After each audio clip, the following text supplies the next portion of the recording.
Okay.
Hello, welcome. Thanks to everyone for joining us today.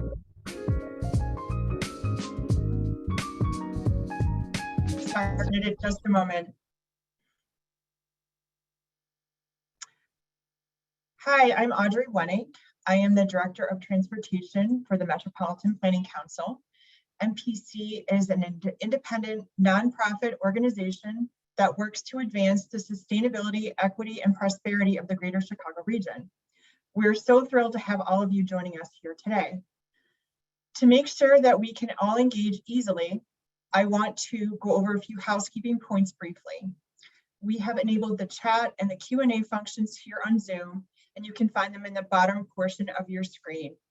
We ask that you use the chat box throughout the session to share thoughts or to get my attention about something. And then we also encourage you to use the Q&A function to post questions. So that's where the questions go. Here's what you can expect today. First, I'll give a brief overview of each of our speakers. Then I'll moderate a panel by asking a handful of questions of our experts. These questions were specifically crafted to interrogate, understand, and inspire actions about fair integration as a tool for driving transit equity. After I share some of these initial questions, I'll open up the floor for live questions from you all in the audience. Please share your questions again in the Q&A so that we make sure to see it there.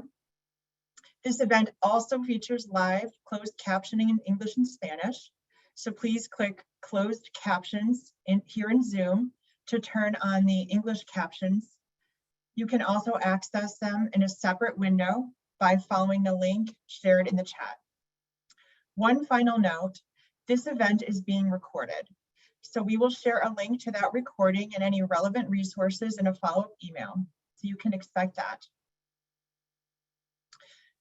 Before I introduce our amazing lineup of panelists, I want to give a brief overview and some context for the conversation.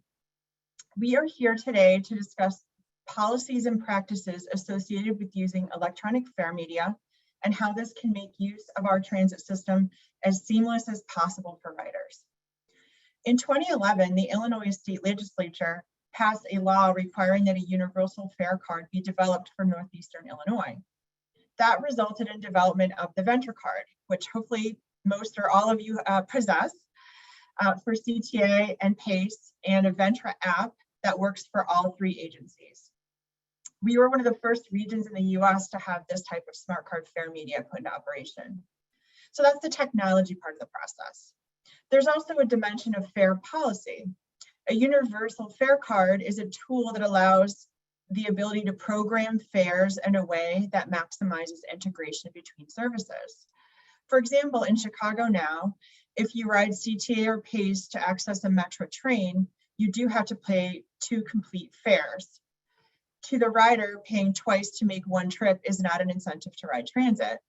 But on the other side of the coin, if we charged only one fare, which transit agency would give up their fare income on that trip? So these are some of the issues the region has wrestled with and has not yet been able to solve. But making each ride easier and affordable has the potential to increase ridership overall for a healthier transit system. And now here we are in a hopefully soon, post-COVID world. We're trying to help transit recover. And we know transit will need to adapt to a changed future. How can we use this fare collection technology and establish policies that will support that? MPC has always been a champion of transit. A transit system that is seamless and easy to use is good for our region. It boosts equity by providing an affordable way for people to get around the region. Transit's good for the economy because it allows access to opportunity, it allows access to jobs. Transit is good for transportation safety to reduce the amount of driving in our region and shift people to safer modes. It's also good for the environment. So there's so many reasons why we want transit to work well for people and be attractive for more trips. And we want to establish policies that encourage that. So today we want to learn from our very esteemed panelists what they have learned from their deep experience. And we're eager to be in conversation with colleagues from the West Coast, with a legislator here, and with our very own CTA on what their thoughts are on fare integration, and there will be a lot of insights that we can take away today. So now I would like to introduce our excellent panelists. I will start with Illinois Representative Eva-Dina Delgado.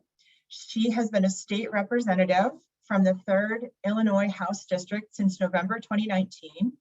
She serves on a number of important House committees, including Appropriations, Public Safety, Public Utilities, which she vice chairs, Transportation, Vehicles and Safety, Consumer Protection, Education, Administrative Licensing and Charters.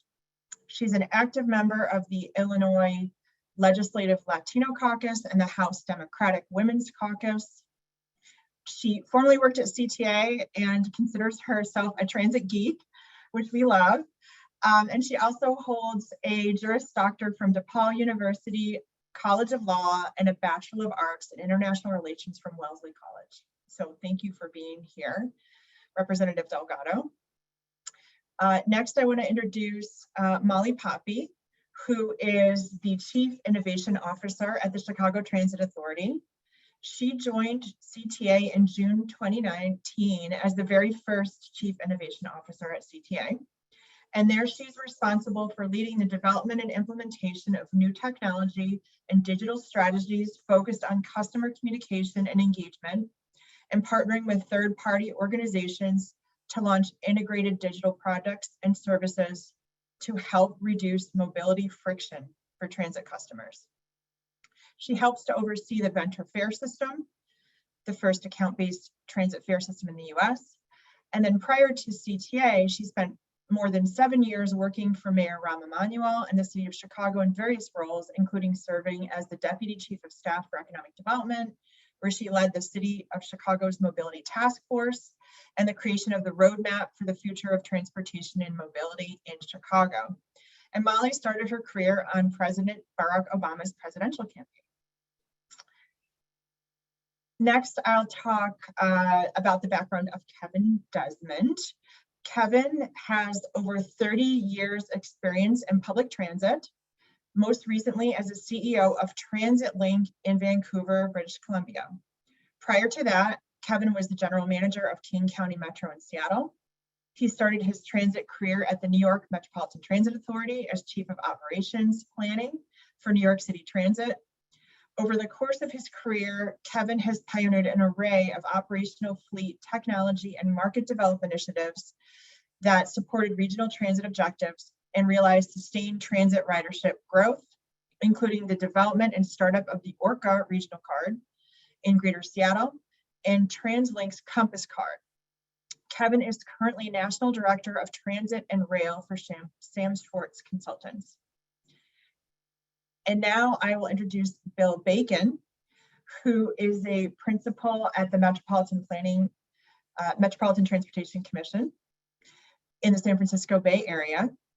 MTC is the Transportation Planning, Financing, and Coordinating Agency for the 9-county Bay Area and manages the Clipper Card, the Bay Area's transit payment platform.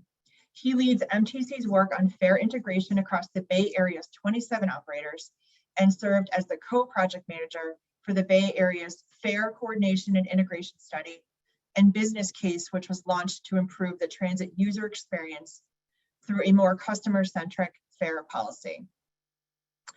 That project has been a joint effort of the Bay Area's transit operators and MTC, and was jointly managed by MTC and BART, the commuter rail in San Francisco. So this is a powerhouse panel, and I'm excited to hear what you can tell us from your experience. So first, I'm going to ask Kevin, if you could tell us about your experience with fare integration. What benefits have riders seen from your perspective, and what are some lessons that you have learned? Thanks, Audrey, and good afternoon, everybody. I'm delighted to join you on the panel today.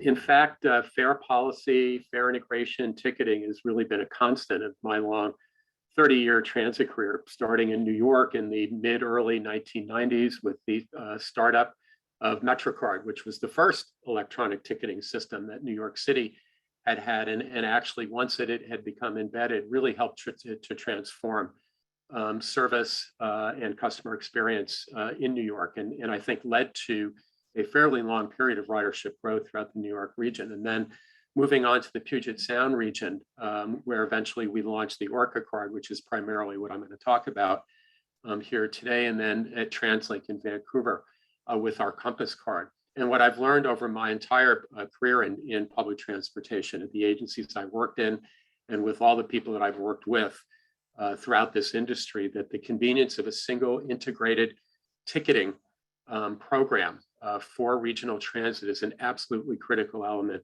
for customer experience, and really follows many of the comments that Audrey made by way of introduction. As I said, I'll just focus primarily on my experience in the Seattle metropolitan region, both as a vice president, senior executive at one of the smaller transit agencies, Pierce Transit in Tacoma, Washington, and then as general manager of King County Metro. We were the largest public transit agency in the state of Washington and the Seattle region, and we also were the program manager for the implementation of the Orca card. Lessons from the Central Puget Sound. I think of three preconditions for successful broad regional fare integration. First, there needs to be a shared vision amongst the various different transit agencies. There needs to be an understanding of the mutual interests that can be catalyzed by fare integration, whether it's customer experience, ridership development strategies, fairness and equity, and broader mobility goals. And we were very much guided by those broad-based mobility goals in our very congested and fast-growing region of the United States. Second, clear institutional policy direction. And that started with our board of directors, our policymakers. It's a governance issue, but it also, within your organization, within each of our organizations, we needed to make sure that fare integration was embedded into our business plans, to make sure that we had the appropriate resources throughout the organization to be able to see a program through from start to finish, not to be minimized, how important that is for transit agencies. And then number three, good faith interagency collaboration, starting at the top, whether me as a vice president at Pierce Transit or as general manager of King County Metro at the executive level, steering, guiding the program, and making sure that our organization from top to bottom was oriented and aligned towards success. So we developed what we called the Orca card. And interestingly, the name Orca, of course, Orcas are emblematic of our region of the world. That name came first, and then some very smart people behind the scene found a very good acronym to describe what ORCA was, one regional card for all. So it's very nice that we found an acronym for ORCA. It's a common fare card that's used on 6 transit agencies, plus the very large Washington State ferry system in our region. It's a single brand from a sales and customer service standpoint, obviously shared with the transit agencies, but its own brand and website. The key catalyst really to the development and success of really the fare integration aspect of the ORCA card was the creation of our regional transit authority, which became known as Sound Transit in late 1996 by ballot measure. And explicit in the ballot measure and in its obligations to the region was to help facilitate regional fare integration. And there was funding that went with that through the tax measure that created Sound Transit. Sound Transit was developed to implement a regional mobility system, express bus, light rail, and commuter rail. So knitting together our systems was key, and part of knitting those systems together was integrated fares.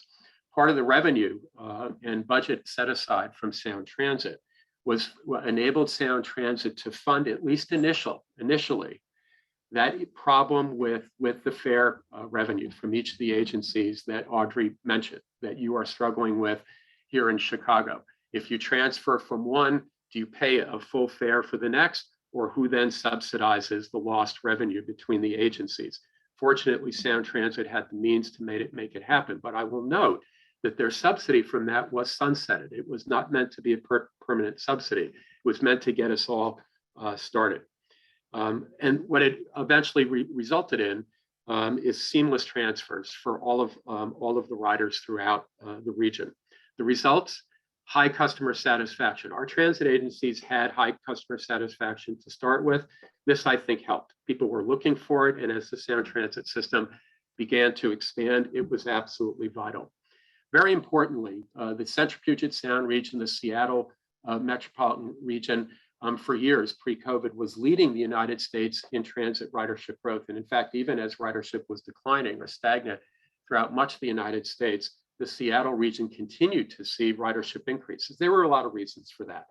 Service expansions, just very, very fast population growth and very high traffic congestion.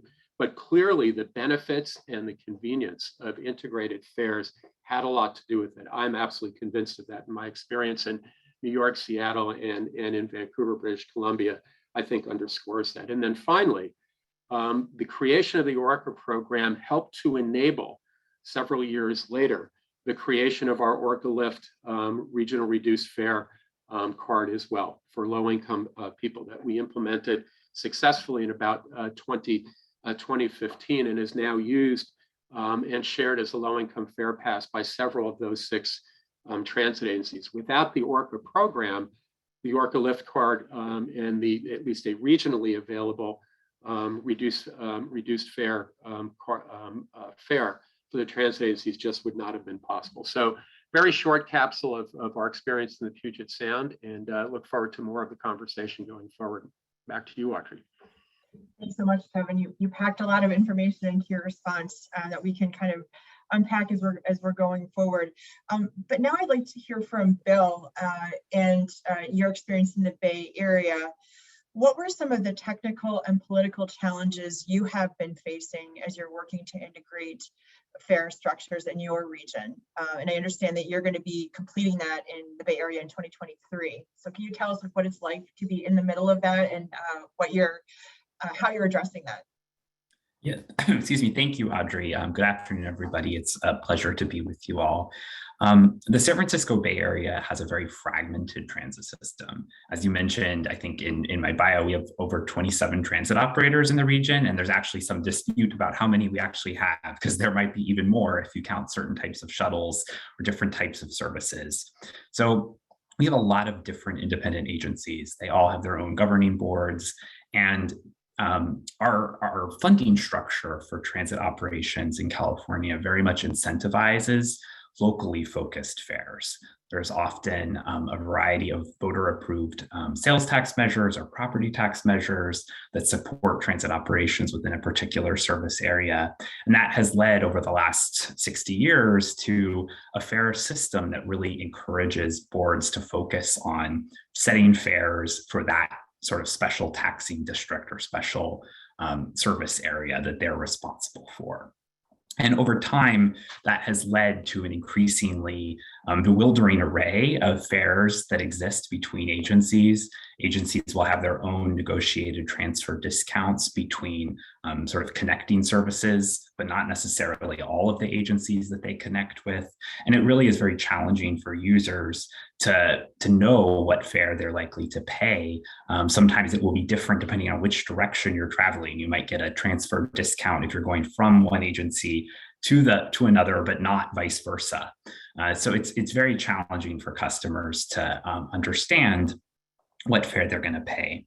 We are fortunate in the Bay Area that we have had for about 15 years now the Clipper card, which is a smart card. It's a card-based system right now in the process of being upgraded to an account-based system that does cover all of our agencies. And that was a major improvement in terms of customer usability. But what's really missing are the policies that go behind that. How do we encourage transit ridership? How do we incentivize people to take trips that might involve more than one agency? And I think there are a few catalysts that have really pushed forward the topic of fare integration in our region. One is that despite a growing population and despite significant investment in capital expansion of our transit system over the last several decades, our transit ridership per capita has more or less stalled or even gone down on some agencies. And there was a growing desire from a lot of stakeholders in the Bay Area, from civil society groups, advocacy organizations, to elected officials, to see if there were sort of operational changes that we could make that could really turn that tide and grow ridership. I think another really fundamental challenge that our region faces are concerns about equity. We have a really severe housing crisis in the Bay Area. There's been massive displacement of residents to the periphery of our region, where housing is typically lower cost. And that has really resulted in some of the most vulnerable members of our community being faced with the highest transit fares as they take longer and longer journeys on transit, often involving multiple agencies to access job centers, places of education, healthcare, et cetera. And there's really rightfully a serious concern about who is paying the most to use transit, and is that equitable, and does that match our priorities and our values in this region? That's been a really important part of our work as well. I think from a standpoint of the project that we've been working on over the last couple of years to deliver significant policy change, the most important element, I think, has been a sense of collaboration between agencies, that we are all in this together. The pandemic has caused an unprecedented stress and crisis for public transit worldwide, and we're no different. And if we want to make the case to the public that public transit is an important service that is worthwhile for future investment, we as public agencies really need to do a better job of operating that service and of providing the best product that we can. And I think that's one of the core. Kevin spoke a little bit about a shared sense of purpose and values. And I think that's something that has really changed in our region over the course of the pandemic in the last 2 years, and has really brought new focus on delivering change. I'm not sure that we'll complete all of our actions in 2023, but we are on a path right now to delivering free transfers between all of our agencies next year, which is a really major change from going from literally hundreds of different transfer agreements between agencies to having a single structure. We're also on track to deliver a common regional pass product next year, which is also something that has never existed across our 24 plus transit operators. So I think my main takeaway would be, similar to Kevin, a shared sense of purpose and collaboration spending quite a bit of time focusing on trust building between partners. It really is foundational to being able to deliver real change. Thanks so much, Bill. Exciting to hear what it's like in real time for you, and that's a real achievement with more than 27 transit agencies to get that to come together. Now I'd love to hear about our own transit agency, CTA, and Molly's sitting in this really interesting seat, CIO, Chief Innovation Officer. It's this new perspective. And CTA does have the relationship with the back end Cubic, the firm that does the back end of this and does it for most transit agencies throughout the country. So they are often really in the driver's seat on this issue because they are on the front lines. So I want to ask Molly, we know that Ventra allowed quicker boarding and reduced paper ticket waste, and has brought a lot of benefits to Chicago users in the time it's been in operation. How are you planning to build on that Ventra experience to continue to improve the system? Yeah, thanks, Audrey, and thanks for having me today. So I'll just take a slight step back and just remind everyone of where we were when we launched Ventra. We rolled out Ventra in 2013, 2014, and I think everyone remembers it went totally well. It was a super smooth rollout. There was no problems.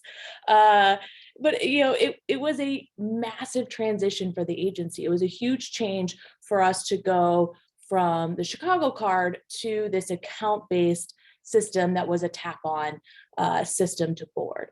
And we've built on Ventra from that time. Obviously, we spent a fair amount of time initially with that major transition to stabilize Ventra and ensure that it was functioning properly for our customers. We then built on that with the Ventra app. So what the Ventra app has is it is a combination of CTA Pace and then has digital ticketing with Metra. You can use transit value, your transit value purse that you have in the Ventra system to purchase Metra tickets. So there's a lot of really great integration within that Ventra app, and really, I see some of my partners from Pace and Metra actually on this call. We talk every day. We're always working on that Ventra app, and you really see that collaboration start with the Ventra app. Where we sort of are today, in 2020, in September, in September of 2020, we launched the brand new Ventra app. So we did a full top to bottom redesign. We added Divvy bike systems to the Ventra app. So now it is no longer just CTA, Pace, and Metra in the app. We also have integrated Divvy bikes and allow you to unlock a Divvy bike through the Ventra app. Additionally, we built on that with the Apple Pay and Google Pay. So now you can have a Ventra card in your Apple Pay wallet or your Google Pay wallet. So no more need for your plastic card. We're even further cutting down on that waste, giving you a digital card. And then as we start to look towards the future, we have Ventra, what we call Ventra 3 internally. That is a back office revamp. That is a sort of top to bottom revamp of the Ventra system. So in 2013, we were bleeding edge of technology, and that technology changes. The technology evolves much faster than transit agencies or government sort of work. And so we're kind of constantly playing catch up. And with this Ventra update that we are doing, and really is the focus of CTA and the focus of the team that I work with, is starting to transition from this very much proprietary closed system to thinking more about the Ventra back office and our fare collection as more of a SaaS solution, a solution that allows us to integrate easier with third parties. So as we start to think about what are other integrations, both from like a technical side, but then also thinking fares, we're building on that. And what's great as well is this particular solution is the same solution that you're going to see and is going to be the back end for Boston. It's the back end for New York. It's the back end for San Francisco. It really is going to become sort of a more stable platform that is across the country that you will see transit agencies starting to novate to. So that's really as I think about as we continue to move forward, we've got this really big update that we're working on, and this great update that will allow a lot of benefits in the future. And that's, I think, a key component of all of these discussions is making sure that the Ventra system continues to get those updates and continues to move forward, and that we have those sort of systems in place that would allow for integration in the future. And what I would also say is, as you mentioned, I am Chief Innovation Officer for the agency. I think as we think about Ventra, it is a little bit of a repositioning that's happening as we're moving forward. It's not just a fare collection system. Obviously, we do collect fares with Ventra, and that's very important. But we also look at Ventra as really a customer engagement tool. That is the best way for us to provide information to our customers. It is the best way for us to tell about on-time arrivals, to tell them about when scheduled service is changing. So as we really start to think about Ventra and fare collection and the customer experience, I think this all sort of comes together. Fare integration and how that works is really all about what is the customer experience that we want going forward, and how do we also continue to make transit attractive to customers, something that they want to use. I think COVID has taught us a lot and seen a lot of changes in how transit ridership is going to evolve in the future. And as we move forward, we do want to make sure that we're continuing to attract those riders and make transit really an experience that is seamless, that is really easy for them to understand. If someone has to think about their fares or has to think too much about how they're going to get somewhere or how this bus works, we've probably lost them. So I think really the fare integration discussion is sort of part and parcel to this overall discussion that is happening at transit agencies across the country is how do we continue to evolve, how do we continue to modernize, and how do we continue to make sure that the transit experience is as seamless as possible and easy to understand for customers. Great, thanks so much, Molly. You got my head spinning of whether there will be someday a transit card for the entire country. That like in the other cities, if it would just work everywhere and think for you. But well, Europe is on that path. There's a couple countries, obviously much smaller than us, but they're definitely pushing in that direction. So you probably see it in Europe first. See, U.S. transit agencies, we tend to lag behind and let our European friends go first. Yeah, that's great point. Well, thanks so much for all that information. I know we're seeing a few excited comments in the Q&A, and just want to remind everyone that please, if you do have questions, we're going to move to audience questions in a few minutes. So please go ahead and put them in the Q&A. But I definitely want to hear from our representative Delgado, who is really a transit champion and is thinking about this from the legislative perspective. How does the legislature need to get ready or participate in supporting transit and making it work as the best it can? So Representative Delgado, can you tell us what you think some of the political barriers are and how we might overcome them? Yeah, thank you so much, Audrey, and thank you so much to the rest of the panelists. You guys have been kind of reiterating a lot of the same things that I've been thinking about, right? And now that I know that Bill has been able to get 20 plus agencies together, I think we can do that with 3 here in the Chicagoland area. But to Audrey's question, when we talk about politics and what the political barriers are, because there's always politics that seeps into everything. I think we have to start first looking at the historical perspective. So, Molly was talking about Ventra starting back in 2014, right? Our history in terms of how our transit agencies were created and then ultimately funded goes way, way, way back in history, right? And I think about the 80s when our first funding formula was created. And then you move to the early 2000s when we stacked another funding formula on top of that.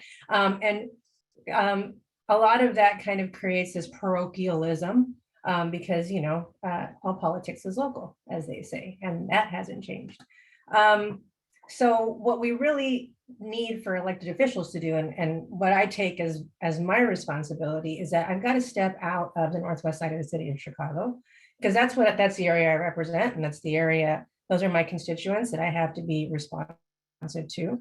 But when you're talking about transit, it's got to be a regional conversation. So you got to step out of that and start trying to build a vision. And I think somebody said, It's about creating a vision and having a shared vision about what the future is, right? So that's a challenge, not only for me, but for my colleagues to come together and say, yes, we know that our own individual areas have particular interests, but we have to step back and look at the broader picture.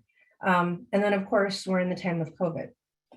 That has changed everything about what we're talking about. And I know that transit agencies are currently struggling with that and figuring out how best can they provide service to those that really need it. And then how do we bring people back? So those are the things that we need to be talking about in the legislature. Our job is policy. Other elected officials have different kinds of responsibilities. Our responsibility is policy, building that out, talking about it. And one of the things that I personally am doing along with my partners here at MPC and other transit advocates is actually introducing a piece of legislation that kind of starts this process again. So I have a bill, House Bill 4608. I never remember the numbers. House Bill 4608 that really tasks our regional planning agency with collecting data, putting together a study, looking at all of these different items, fares, funding, governance structures, and looking at it through today's perspective, right? Looking at what we've accomplished and what we need to do moving into the future. And I think that COVID has really colored our perspective, right? It's really changed the way we look at things. I know we've been talking a lot about equity and climate change, those kinds of issues. But now with COVID layered over all of that, I think now is a great time. Let's put it that way. Now is a great time to be talking about this kind of stuff and to really engage all of the different stakeholders and having those conversations, because that's the only way you can start making good policy, in my opinion, is gathering data so that you know what it is that you have, what it is that you need, so that you can build something that hopefully, and that's my intention, something that works, and something that the transit boards can do. So once we have that data, so hopefully that legislation passes, and then we'll see some action happening. And then once we have that data, we start having those difficult conversations. And that's a lot of what we have to do, right? Is we have to have difficult conversations, not only amongst my colleagues at the legislative level, but we have to have those difficult conversations at the service boards, at the service agency level, because I think we all have to change the way that we think about providing transit. We have to move into the future, and we have to build something that makes sense for the future. One of the things that I really want to see is more people making transit their transportation of choice. So rather than choosing to get into your car, maybe you choose to jump on the bus, or you choose to jump on the train because it's so easy. It's so reliable. It's so convenient that that's where you want to be. And I think right now is a perfect time. So I mentioned COVID, of course, but also we have a lot of federal dollars coming into our system that are really helping us out to try to maintain service, maintain options for people. But as we all know, that federal funding won't be around forever. And we really have to think about what are we going to do with our limited resources to be able to provide service for the most people in the best way. So I threw a lot out there, Audrey. Sorry, sometimes I get carried away. So everybody's had such valuable things to say. I think people are eating up all this information. And I think, as you noted, we need to get the data, we need to get the information. Right now, the RTA is in the process of developing a strategic plan, which they're required to do by statute. That's going to be done by the end of this year. And that can and should include all kinds of things, policies, fare policies, service changes, and how we're going to emerge from COVID. And then your bill, the intention would be that it would help us determine how to make that happen. What are legislative foundations, what are the governance foundations, what are the financial policies that we need to actually achieve that vision. So, as you noted, our rescue money is going to run out probably in about 3 years. So we're at this place of a lot of opportunity for innovation, but we can't really, we need to be doing it right now. We need to be thinking right now and planning. I actually just sat in a meeting this morning with CMAP where they're doing some of the analysis of like a post-COVID mobility future. So there are people crunching useful data to inform us. So that's the good news. So I think I'm going to turn to some questions that are coming in. So our great audience is really paying attention, really engaged. There's a couple questions about shared micromobility and how that integrates into the fair integration process. I know Molly mentioned Divvy being integrated, but then there's the ability to unlock something, and then there's the ability to integrate fares with it. So I don't know if either Bill or Kevin, you have tried to do this in your processes, or if Molly has anything to add about the future of micromobility.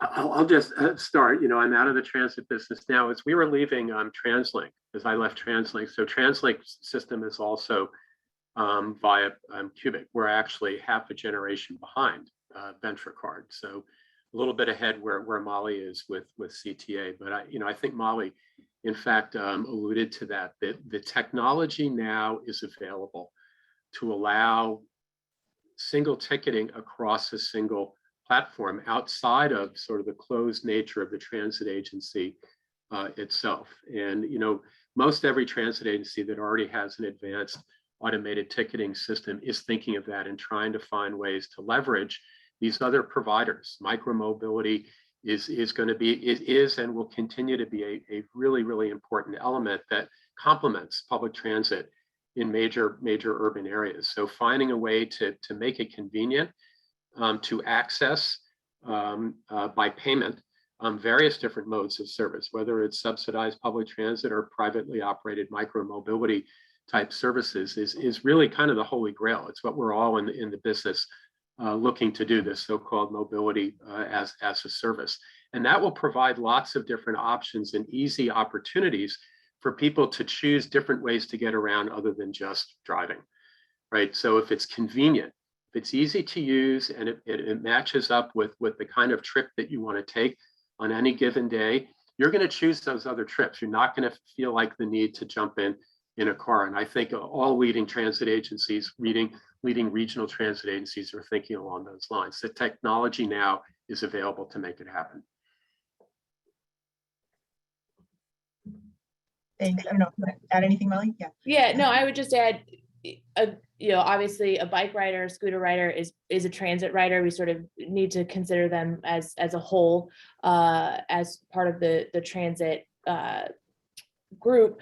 I think what's also important to think about is there's the integration, there's the components of how do you sort of better connect micromobilities with transit. But I always look at the sort of converse side of, we also have to make sure that we take appropriate steps to disincentivize what is sort of believed to be convenient. So as we think about congestion pricing, which I know that's an ongoing conversation, we think about parking charges, we really need to, you sort of have to take both together. You have to think about how do we have the connections and the more seamless transfers and improve transit and micromobility, but also what are the appropriate steps that we can take to disincentivize other services? Because for Chicago, we know we have a lot of people that have cars, and we know cars is still a very widely used way of getting around in our region. So it is really sort of both of those. I always want to plug, we want to fund transit. We want to make sure that transit's convenient and fund how you make those integrations work, but also thinking about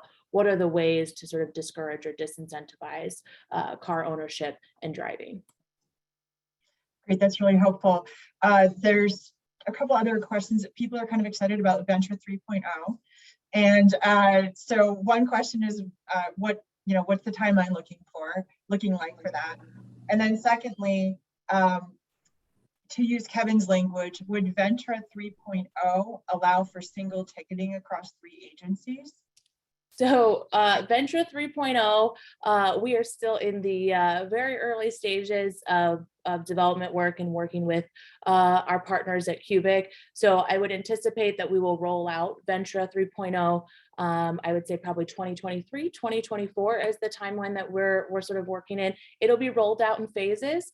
I really am not interested in experiencing the same thing that we had in 2013. So we're gonna do this in a more phased approach than we saw last time. But with that capability of Ventra 3, it will be a full modern back office. It will have some open architecture components to it. So there is a lot more opportunities with that Ventra 3 back office, where what we have right now, really it was cutting edge at the time, and we really evolved past it. So it's important we get through this Ventra 3 update and make sure we get the proper plumbing, proper architecture in place before we start moving forward with some of these other changes. But I think it's, as Kevin mentioned, the technology's here. We just got to get it in place.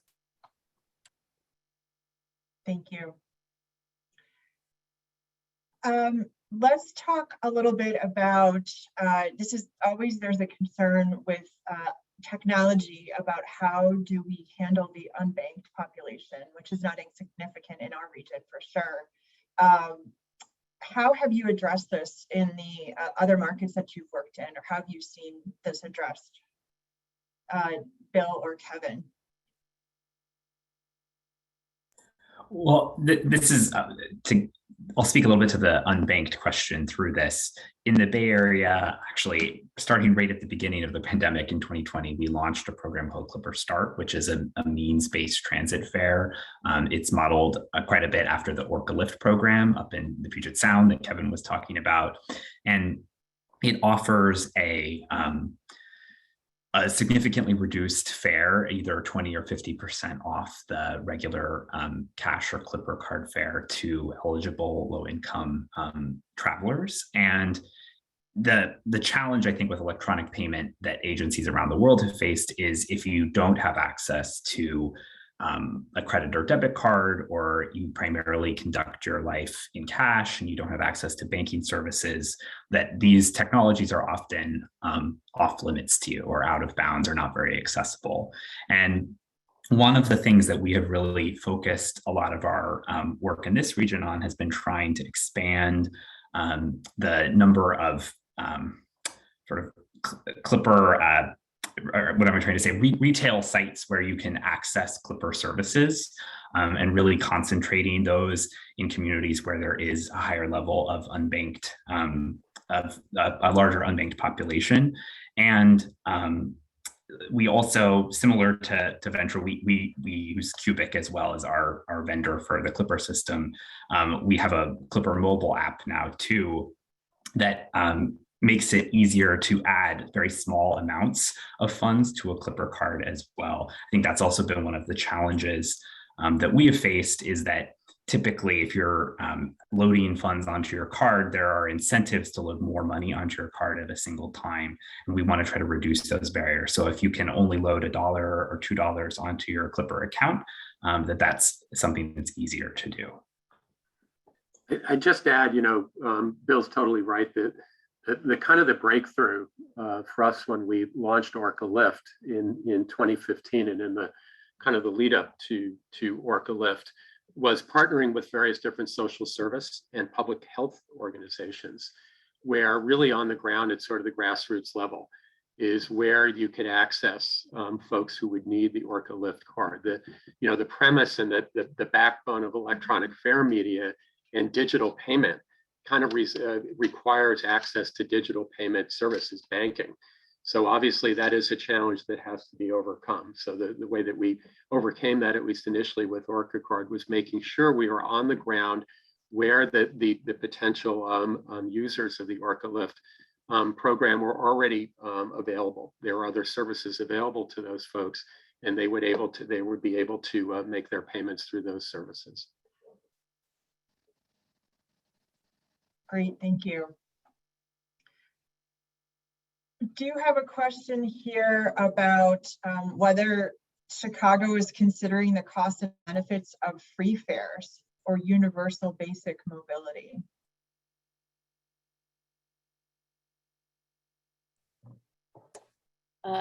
You can see us all kind of going, Yeah. I was about to phone a No. friend on Representative Delgado to say. Right. So I think that there have long been conversations about finding ways to make transit more accessible in terms of lowering costs. I mean, I did a poll on my social media yesterday asking, what can get you back on CTA? And pretty much the only responses I got were if it was cheaper. And honestly, $250 right now to me doesn't sound like it's incredibly expensive, but I do think, again, we have to put ourselves in the situations of lots of other people that maybe that's something that really isn't affordable. And I remember the days when the General Assembly gave free fares to seniors, and what a game changer that was for a lot of seniors in their lives. So I say all that to say, if it were up to me, I would make all transit free, because then everybody would use it, hopefully, right? I think the question that we have to answer as lawmakers is, how do we make that happen in a way that is financially feasible? There are bus operators and there are train operators and there are folks that are out there making sure that the system is safe, mechanics, and all those guys need to get paid. And so how do we make that happen?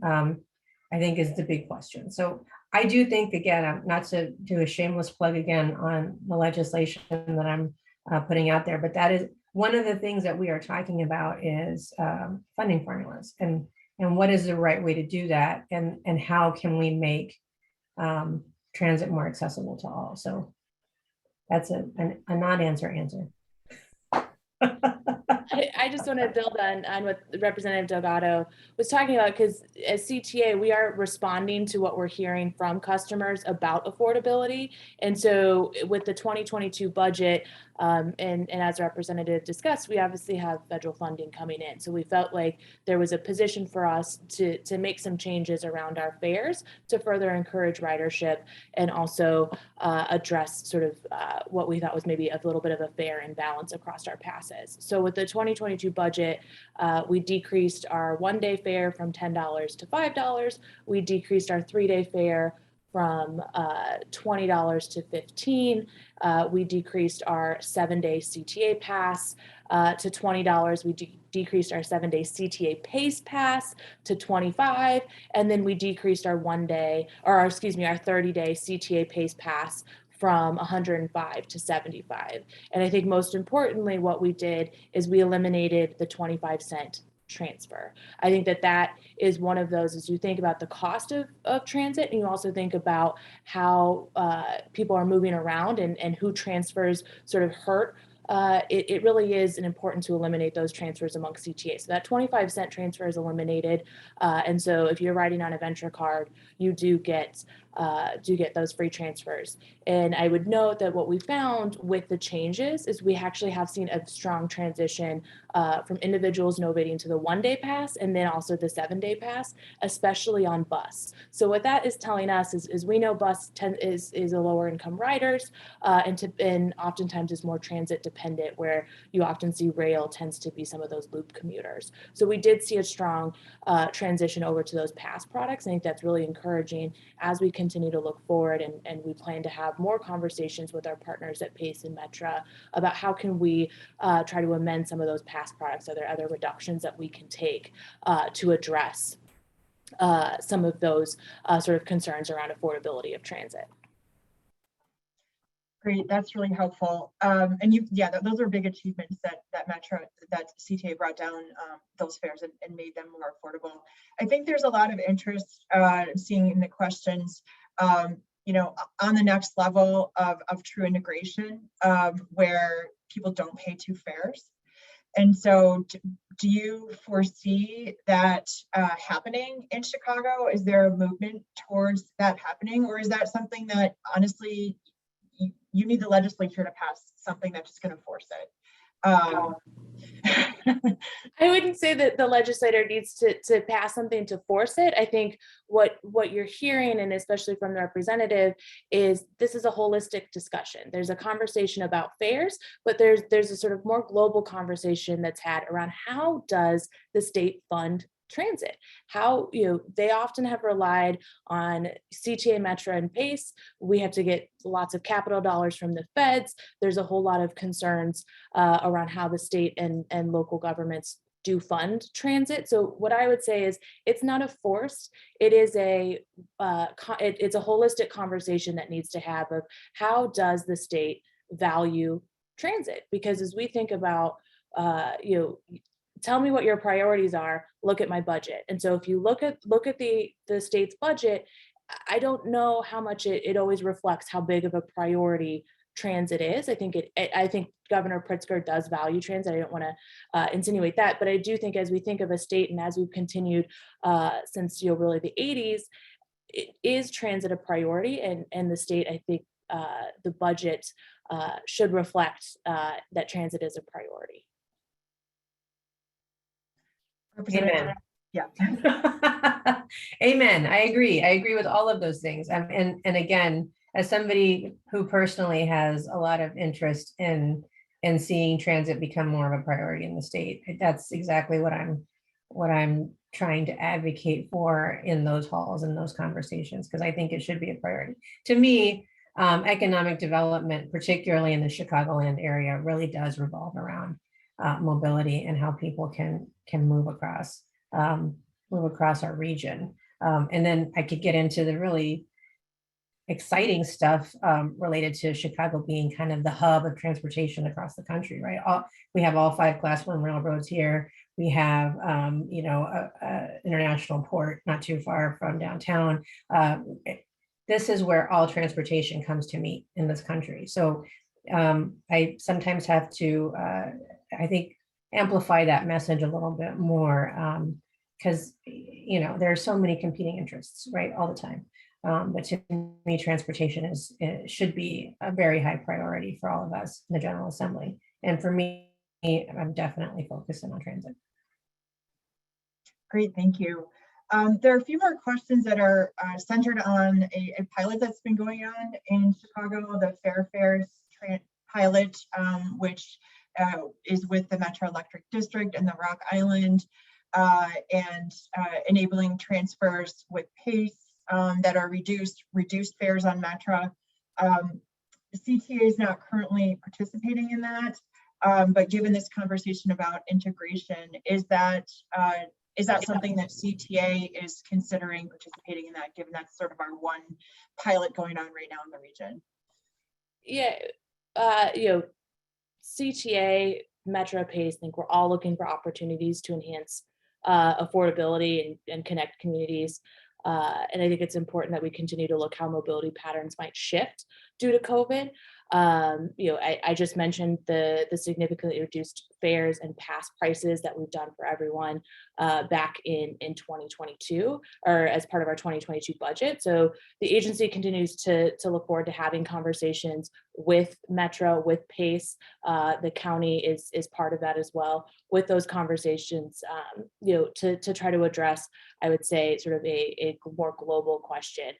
There's the pilot, but then there's also how do we look to improve mobility and reduce costs for everyone.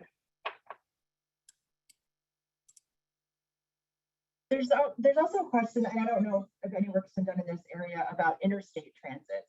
There's some people from Indiana on this call who are just wondering, and of course, NICD, the Northwest Indiana Commuter Rail provider, comes into Chicago. Is that something that people are talking about, further integration between Indiana and Illinois in terms of transit fares?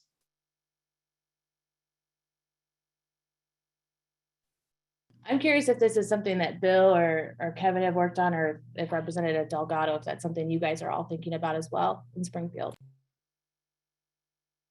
So I was going to jump in and say, I know that there are conversations that happen amongst interstate transit agencies. I know that RTA part of their responsibility is also to make sure that they're bringing in those regional services and making sure that funding is appropriately allocated.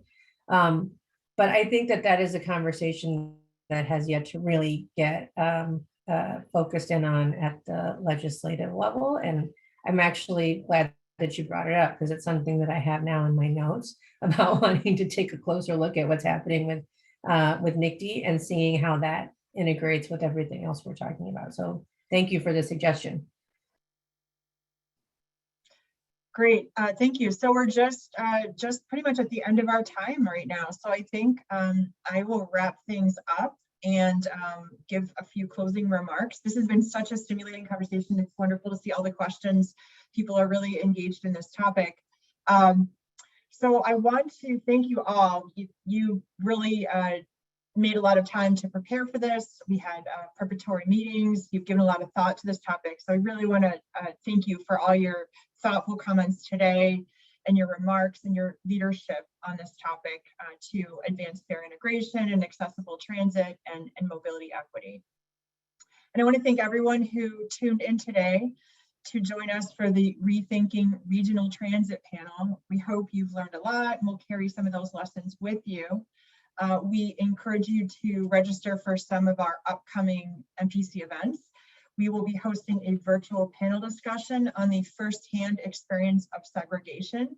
We're hosting this in partnership with WTTW and the Folded Map Project on February 22nd at 6 p.m. So for more information, please check out our website. And I want to remind you that the link to the recording of this webinar will be available and circulated in the upcoming days by email.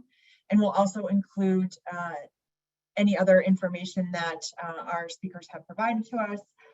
We are also going to do an anonymous poll here in Zoom just to learn a little bit more about our audience and to expand our reach as equitably as possible in the future. So if you'll just please stick around for a minute and do the poll, we would appreciate it. And with that, I will thank you for tuning in today, and thanks again to our wonderful panel. Thanks so much.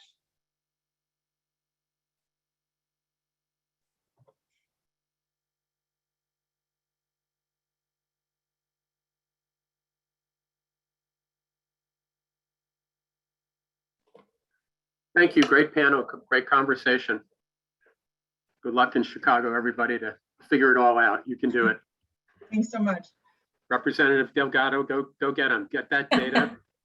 Thank you so much. Find out what my only advice, find out the real revenue impacts. You know, this was, you know, obviously it's what Molly's dealing with and everyone in the region. It's what we dealt with in Seattle, but it's kind of where there's a will, there's a way. You need some money to get started with it. But our experience, it just helped grow ridership. And at the end of the day, it filled in for the lost revenue.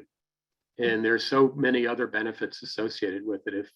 If you just leave it to one agency, you know, that's struggling financially, it's tough, you know, puts an agency like CTA or PACE in a difficult position. But once it's up and running, customer satisfaction grows, you get other mobility benefits. And, you know, at the end of the day, you know, I think it just results in a neutral, if not beneficial, fare impact after you get started.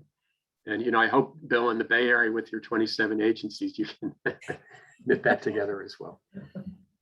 Yeah, definitely. Thank you, everybody. It was really nice to meet each of you, and maybe someday in person too, if I make it to Chicago. So good luck. And yeah, we still have our work cut out for us in the Bay Area. As Kevin knows, he's helping us on some other work related to fair policy too. But yeah, and thanks to the MPC team. It was great to interact with your organization, and nice to, I've heard of you all before, but it's nice to be more involved. So thank you.